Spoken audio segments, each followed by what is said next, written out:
Madame Chéléger est bienvenue, mesdames les dissolutions. Aujourd'hui, on va continuer à parler du prochain sommet de Sharm el-Sheikh. Bien sûr, c'est le sujet le plus important sur la scène économique ces derniers jours. Je crois que ça va être un sujet très important d'ici jusqu'à le sommet qui aura lieu le mois prochain, précisément le 13 et le 14 mars. Alors, pour cela, nous avons le plaisir d'avoir avec nous le docteur Kamel Gawala, qui est expert en économie. Bienvenue avec nous. Bonjour.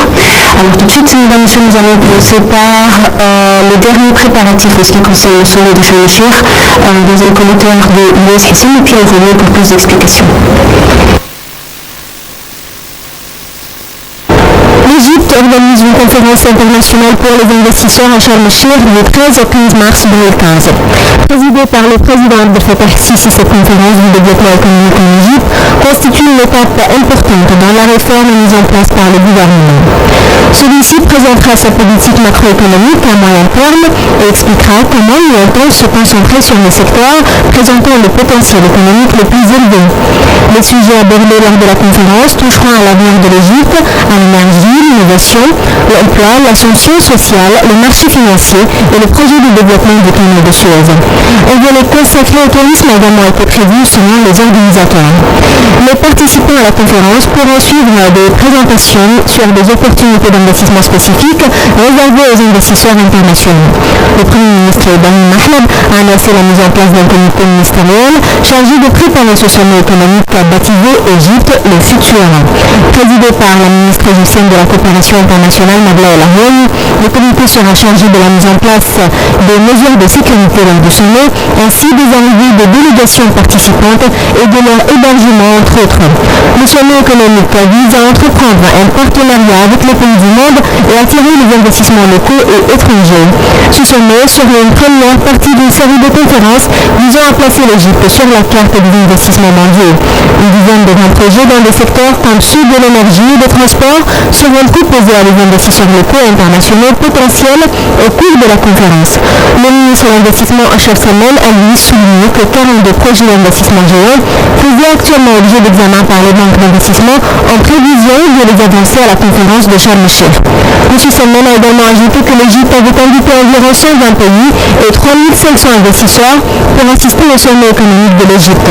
Le ministre du Commerce et de l'Industrie, Mounir Fakhri Abdel, a pour sa part assuré qu'une nouvelle loi sur les investissements sera finalisée avant la conférence.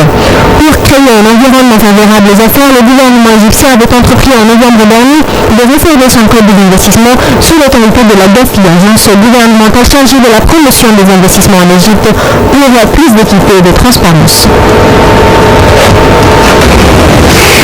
Docteur Gawala, en fait, comme je viens de dire, c'est le sujet le plus important ces jours-ci. C'est vrai qu'on va en parler beaucoup. Alors, ce dernier temps, il y a eu plusieurs sujets importants qui ont rapport avec le sommet.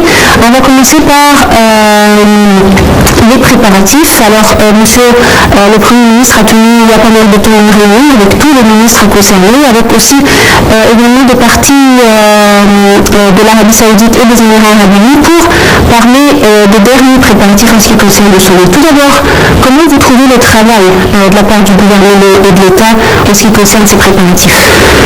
En fait, la politique de l'État à ce propos est très claire et très évidente parce que le chef d'État a dit que ces sommets, c'est une question, si vous voulez, de vie de mort pour l'Égypte. Il a dit littéralement la conférence économique, c'est le bras de l'Égypte, c'est-à-dire son domaine donc on pourrait trouver pas mal de problèmes de soucis. Je crois que tout le gouvernement en fait a fait une grande mobilisation pour faire réussir ces sommets-là.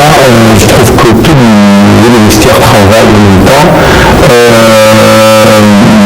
Mais en fait, je crois que pourquoi pas, on ne fait pas recours quand même à aussi d'autres sociétés qui sont tout à fait spécialisées en fait, dans ce genre de conférences, parce qu'on veut construire bien, il faut y avoir des sociétés qui s'intéressent essentiellement à la conférence. Donc pourquoi pas, on ne recourt pas à cette expertise mondiale. Je crois qu'il y a des sociétés qui travaillent avec le gouvernement pour l'organisation du sommet. Ça peut être bien, on pourrait aussi beaucoup d'organisations parce qu'on organise très bien pour les étrangers, surtout pour les étrangers, pour les hommes d'affaires, étant donné que leur temps c'est très très précieux, donc ce n'est inadmissible la moindre erreur en ce qui concerne l'évaluation.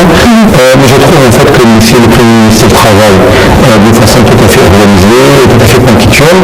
Il a fait des efforts qui dépassent même, par exemple, la commission même de quelqu'un qui est normal. Donc je crois que l'État accorde une attention particulière aux préparatifs, parce que le préparatif, la réflexion que cela, par exemple les hôtels, les moyens de transport, toutes les facilités qui seront accordées par l'État, et vont donner une impression tout à fait accueillante et tout à fait enthousiasmée en fait, enthousiaste pour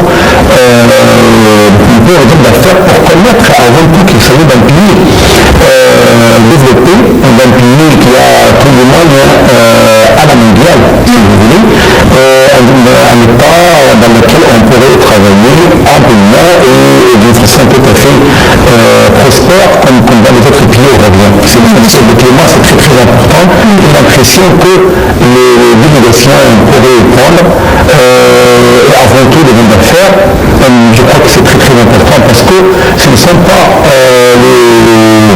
les services et les organismes étatiques qui travaillent seuls à l'économie, mais tous les hommes d'affaires, les grandes sociétés, c'est des sociétés transfrontalières, des sociétés multinationales. C'est très important. Alors en fait, avant d'entamer les projets qui seront proposés au cours de ce sommet, en fait, on va parler de ce que le gouvernement fait jusqu'à présent. Alors tout d'abord, en ce qui concerne les investissements, il y a cette loi en ce qui concerne l'investissement à modifier. C'est vrai qu'il y a beaucoup de modifications. Chaque jour, on présente les modifications sur on les présente au Premier ministre, c'est-à-dire aux personnes concernées. Et je crois que dans quelques jours, on aura les aléas d'abord.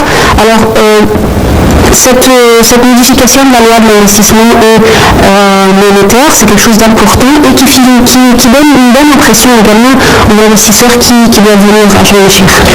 En fait, l'amendement de la loi, c'était une urgence en fait, parce que lorsqu'on met pied en Égypte, par exemple, pour ancrer n'importe quelle agence, installer n'importe quelle entreprise, on trouvait plusieurs problèmes d'ordre bureaucratique, par exemple, contradictoires entre plusieurs services de l'État. Donc, c'était indispensable qu'on amende, qu'on fasse plusieurs amendements à cette loi-ci. Mais c'était en fait mieux que une loi, par exemple, soit octroyée, si vous voulez, par le Parlement. Malheureusement, comme il n'y a pas de Parlement, il y a un petit souci, parce qu'on a peur que les petits amendements ne soient pas stables, par exemple, une fois le Parlement réuni. Mais en fait, on a bien fait de déterminer l'agenda, le calendrier en fait, du Parlement, le prochain Parlement. En fait, par exemple, en France, vous pouvez trouver une loi d'investissement très très stable, aux États-Unis également, et même dans les pays qui ont commencé à faire leur renaissance, comme la Malaisie, et tout cela. Donc, en Égypte, dernièrement, on est arrivé à promulguer une loi tout à fait adéquate à norme universelle mondiale. C'est très très important et ça pourrait aussi donner confiance aux investisseurs qu'il s'agit d'un pilier de loi. Un pilier de loi, c'est quelque chose d'indispensable. Donc il s'agit d'un pilier qui respecte ses accords, qui respecte aussi les conventions, les traités, les normes universelles de l'économie. Donc on travaille en Égypte comme on travaille en Indonésie, comme on travaille en Malaisie, c'est très important. Par exemple, le Brésil, il avait également aussi amendé plusieurs lois pour acquérir des investissements. Il y a également le Maroc, par exemple, dans les pays arabes. Donc c'est un pays aussi qui acquit plusieurs investissements de 4 coins du monde.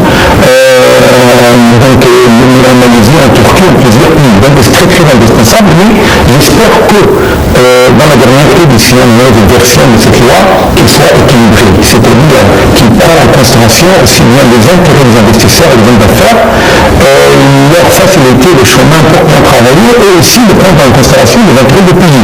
C'est-à-dire que cette loi, par exemple, soit appliquée à tous les investisseurs et premièrement les investisseurs locaux, c'est-à-dire les Égyptiens.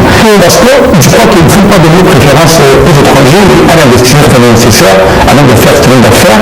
Donc il y a par exemple une liste d'entreprises de projet à accomplir avec le parrainage de l'État normalement. Il y a une loi unifiée pour tout le monde. Donc le système fiscal, par exemple des impôts et tout est tout à fait unifié. Tous les procédés sont bien connus. Pourquoi pas par exemple un seul guichet pour remplir tout le faciliter les procédures, faciliter à l'extrême. Donc j'espère que l'État prendra en considération qu'un seul guichet ça suffit pour un investisseur. Il ne faut pas compliquer les choses. Et il faut aussi une base de données parce que pour bien appliquer une loi, il faut une base de données. Par exemple, si vous voulez faciliter par exemple en ce qui concerne le terrain, à construire, à cultiver, je ne sais pas quoi, donc il faut bien connaître, s'agit-il par exemple d'une appartenance par exemple à l'archéologie, à l'armure, tout ça. Donc je crois qu'il faut faire une sorte de recensement de tous les terrains, de tout par exemple les lieux, de tous les locaux, et connaître tout simplement par un papier qui est par exemple de faire un bouton des ordinateurs. S'agit-il par exemple d'un terrain qui appartient au WACF, qui appartient par exemple à l'archéologie, qui appartient peut-être à l'armure, tout ça. Donc pour connaître tout simplement le statut un seul guichet pour tout faire. Mais en fait, ce que vous venez de dire, c'est exactement ce que le gouvernement vient d'annoncer, en fait, parce que l'intérêt de l'État, ça a été mentionné dans les projets qui ont été proposés, c'est-à-dire ils ont donné priorité à tout ce qui est urgent pour l'Égypte, l'éducation, la santé, les services publics, l'infrastructure, ce qui montre que ce sommet, c'est surtout pour l'intérêt de l'Égypte. C'est vrai qu'on va mettre en considération les intérêts des investisseurs, mais pour une première fois, on propose les projets qui nous sont importants. Deuxièmement, vous parlez tout à l'heure d'un seul, c'est-à-dire de faciliter les procédures, et également on a parlé de cette base de données, ce qui est très important. On a parlé aussi d'avoir des projets bien précis avec des études de faisabilité très précises où on trouve tout. Alors apparemment, bien sûr, pour toutes les villes, bien sûr. Alors